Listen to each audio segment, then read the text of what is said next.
प्यारे छात्र छात्राओं, मैं डॉक्टर कृष्ण कुमार यादव, अतिथि शिक्षक LNMS कॉलेज वीरपुर सुपौल, भूपेंद्र नारायण मंडल विश्वविद्यालय लालनगर मधेपुरा। आज मैं आप लोगों को किरातार्जुनीयम के बारे में बताता हूँ। किरातार्जुनीयम महाकवि भारवी द्वारा रचित एक प्रसिद्ध ग्रंथ है। महाकवि भारवी संस्कृत साहित्याकाश में एक दैदीप्यमान नक्षत्र हैं, जिनकी एकमात्र रचना किरातार्जुनीयम उपलब्ध है। भारवैः अर्थ गौरवम की उक्ति जो प्रसिद्ध है, यह बिल्कुल सटीक बैठता है इस किरातार्जुनीयम पर। किरातार्जुनीयम एक प्रसिद्ध महाकाव्य है। यह काव्य रचित हुआ है महाभारत के पृष्ठभूमि पर। महाभारत के वन पर्व के एक प्रसंग को लेकर 18 सर्गों में इस महाकाव्य की रचना की गई है। किरात और अर्जुन को लेकर इस ग्रंथ की रचना हुई है, इसीलिए इसका नाम किरातार्जुनीयम पड़ा है। किरात वेशधारी शिव अर्जुन के सामने प्रकट होकर उससे युद्ध करता है और उनको दिव्यास्त्र भेंट करता है। इसी कथा को आधार मानकर किरातार्जुनीयम की रचना की गई है।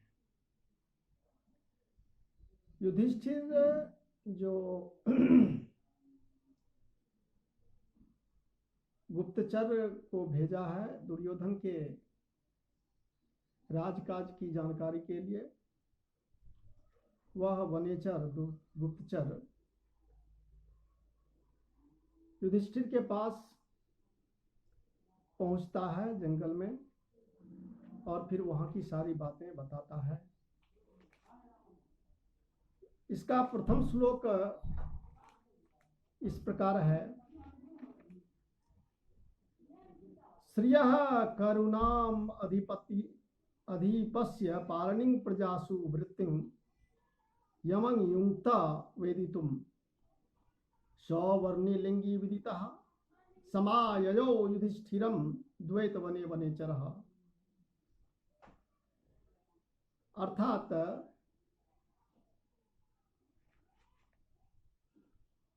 प्रजा को प्रसन्न रखने से ही राजा की राजलक्ष्मी स्थिर रहती है। इसलिए कुरुवंशी राजा जहाँ राज्य करते हैं, उस देशों के स्वामी दुर्योधन का प्रजा के प्रति कैसा व्यवहार है, यह जानने के लिए युधिष्ठिर ने जिस गुप्तचर को भेजा था, ब्रह्मचारी वेशधारी वह वनेचर, सब जानकर द्वैत वन में युधिष्ठिर से आ मिला।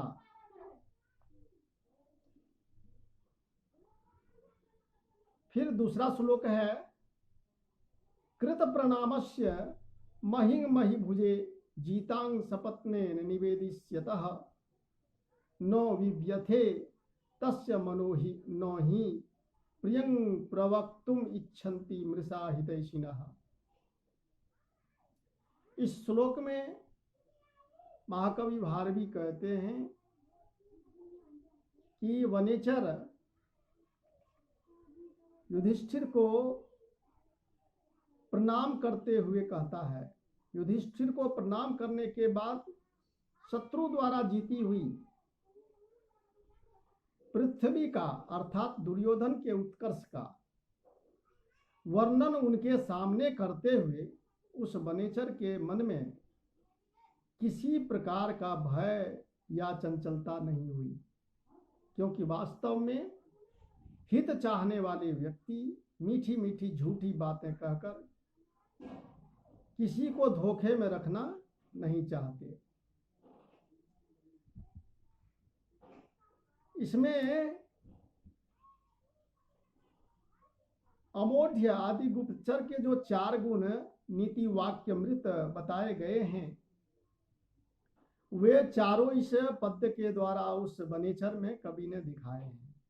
जैसे वह वार्ता प्रारंभ करने से पूर्व युधिष्ठिर को प्रणाम करता है, जिससे स्पष्ट है कि वह मूढ़ नहीं है, उसे शिष्टाचार आदि का पूर्ण ज्ञान है।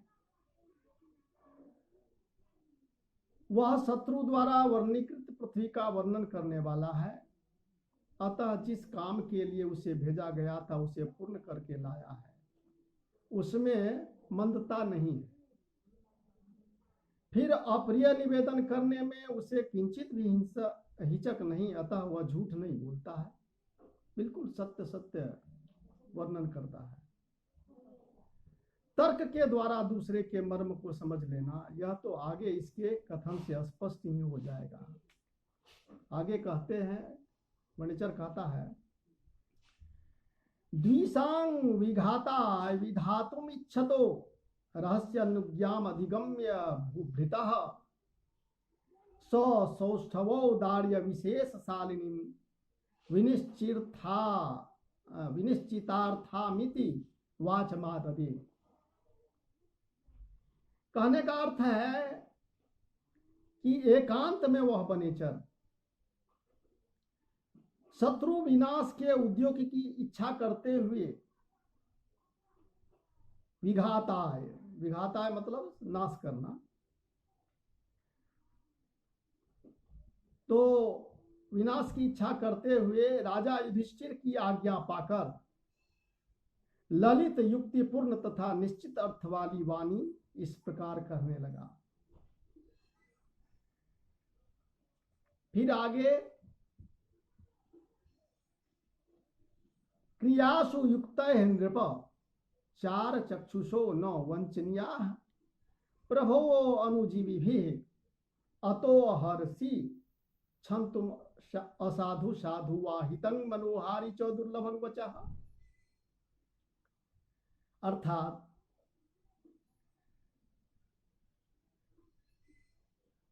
वनेचर कहता है, हे नृप अर्थात हे राजन, किसी भी कार्य में नियुक्त सेवकों द्वारा स्वामी ठगे नहीं जाने चाहिए। अर्थात वनेचर को झूठ नहीं बोलना चाहिए, अपने स्वामी को ठगना नहीं चाहिए। क्रियासु युक्त है, 4 चक्षुषो न वंचनीया, वो ठगा नहीं जाना चाहिए, क्योंकि दूत ही राजा के नेत्र होते हैं। 4 चक्षुषो मतलब नेत्र होते हैं।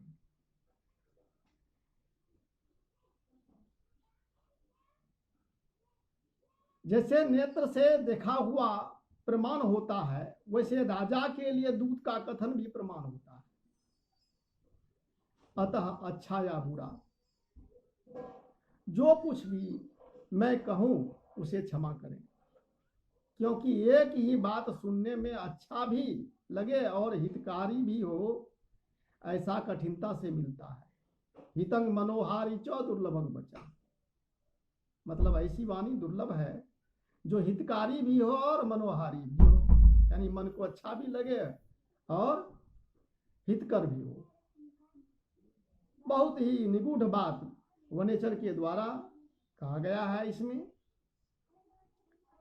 फिर आगे कहता है, स किं सखा साधुनो शास्ति यो अधिपंग हितान यह संसृणुते स किं प्रभो सदा अनुकूलेषु ही कुर्वते रतिं नृपेष्वमात्येषु च सर्वसंपदः। अब इसमें दुर्योधन की निपुणता के बारे में कहा गया है कि जो अपने स्वामी की हित की राय नहीं देखा वह मंत्री मित्र या सेवक दुष्ट है। वनेचर अपने बारे में पहले कहता है क्या कि जो अपने स्वामी की हित की राय नहीं देता वह मंत्री मित्र या सेवक दुष्ट है, और जो अपने हितैषियों की उचित बातों को सुनकर मनमानी करता है वह राजा भी कुराजा ही है। जब राजा और अमात्य आदि परस्पर एक दूसरे के अनुकूल रहते हैं तभी सब प्रकार की संपदाओं का उपभोग करते हैं, अर्थात उन्हीं की राजलक्ष्मी स्थिर रहती है। सौकिंग सत सखा साधु नो शास्ति यो अधिपंग ही तान्न यह संसृणुते सौकिम प्रभु। कहता है कि सौकिम वह क्या है, कैसा है, सखा मित्र जो सही बात नहीं कहता है, और वह राजा भी कैसा है जो कि हित की बात न सुनकर, अर्थात हितैषियों की उचित बात को न सुनकर मनमानी करता है, वह राजा भी कैसा है, अर्थात कुराजा है वह। फिर आगे कहा जाता है निसर्ग दुर्बोधनम अबोध विक्लवाः क्व भूपतीनां चरितं क्व जंतवः तवानुभावो अयम अवमेदि यन्मदा निगूढ़ तत्वं नयवर्तम विद्विषाम। अब इस श्लोक में वनेचर ने अपनी निरहंकारिता स्पष्ट करते हुए उत्कृष्ट योग्यता का भी परिचय दिया है। वह युधिष्ठिर को विश्वास दिलाता है कि आपके प्रताप से शत्रुओं के गुप्त से गुप्त रहस्यों को भी मैं जानकर आया हूं। कहां तो स्वामी से ही कठिन राजाओं का व्यवहार, और कहां मेरे जैसे अज्ञानी पामर वनेचर प्राणी। अत्यंत गुप्त रहस्यों वाले शत्रुओं के इस नीति मार्ग को मैं जो कुछ जान पाया वह आपका ही प्रताप है। बिल्कुल समर्पण हो के साथ वनेचर कहता है कि जो कुछ भी मैं जाना हूं वहां के बारे में वो आपके ही प्रताप से जाना हूं। फिर आगे के श्लोक में कहता है तथापि जिह्मः सभवज्जिगीषया तनोति शुभ्रं गुण संपदा यशः समुन्नमन भूति मनार्य संगमादरं विरोधोपि समं महात्मभिः। अब इसमें कहा जा रहा है कि दुर्योधन कुटिल है और उसने द्यूत से कपट करके तो आप लोगों को जीत ही लिया। अब आपके दया दाक्षिण्य आदि गुणों की चर्चा थी, उसमें भी वह आपसे आगे बढ़ जाना चाहता है। आप जैसे सज्जन पुरुष के साथ विरोध करना भी उसके लिए कल्याणकारक ही हुआ। यदि आपसे विरोध न होता तो दुर्योधन जैसा क्रूर व्यक्ति इन गुणों को अपनाकर यश कहां अर्जित करता। इससे निष्कर्ष निकलता है कि सज्जनों से वैर करना भी नीचों से मेल करने की अपेक्षा अच्छा है, और दुर्योधन इसका उदाहरण है। मतलब यहां तथापि यानी हालांकि, जिह्मा का अर्थ होता है कुटिल, भवत जिगीषया आपको जीतने से, कुटिलता के साथ आपको जीत लिया वह, तनोति शुभ्रम, तनोति मतलब फैलाता है, शुभ्रम मतलब पवित्र अच्छे, गुण संपदा यशः गुण रूपी संपत्ति से अर्जित यश को वह फैलाता है, असमुन्नयन ऊंचा उठाता है, भूतिम मनार्य संगम आद्वरंग, भूति का अर्थ होता है, भूति का अर्थ ऐश्वर्य होता है। अनार्य संगम, अनार्य कहते हैं नीच व्यक्ति को जिसमें ज्ञान नहीं हो, अज्ञानी व्यक्ति। अनार्य संगम अज्ञानी व्यक्ति के संग करने से वरम श्रेष्ठ है। क्या श्रेष्ठ है? तो विरोधोपि समं महात्मा भी, महात्माओं से सज्जनों से विरोध करना भी नीच व्यक्ति से दोस्ती से कहीं अच्छी है। यही बात इसमें कही गई है बनेचर के द्वारा, बहुत नीतिगत बात कही गई है। कृता अरिषड वर्ग जयन मानवीम अगम्य रूपांग पद्मिं प्रति सुना विभज्य नक्तंतीवम अस्तद्रियन वितन्यते तेन नयन पौरुषम।